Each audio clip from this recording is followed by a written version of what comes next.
Ito rin po ang pinag-utos ng ating Pangulo to look at alternative options. So indeed, meron tayong alternative options.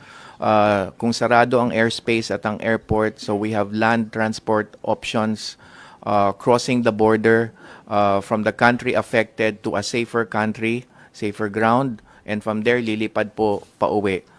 So ang mga plano po natin include land transport to the border.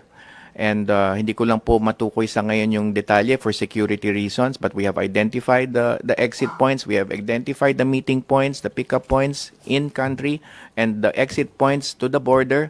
And then kung ano pong klaseng mode of transport, so it's either commercial or chartered naman po ang options out of the safer country. For the last couple of 24 hours, nagte-test run na po yung mga tao natin to see, kasi yan ang isa sa considerations ni Pangulo, make sure that the repatriation routes are safe. So nag-test run na po yung mga tao natin dun sa routes. Ongoing po ito kasi ang kinaharap po natin ngayon mga 5 bansa po ito na pinag-uusapan nating itatawid natin to kanya-kanyang border crossings.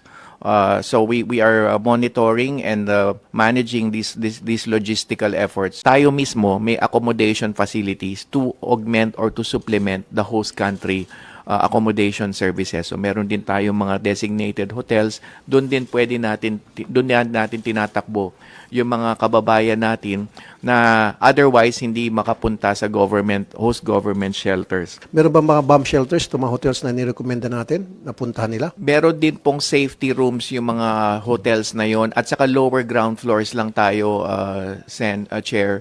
Hindi po natin pinipili yung mga hotels na matataas. So doon sa mga safe ground hotels po.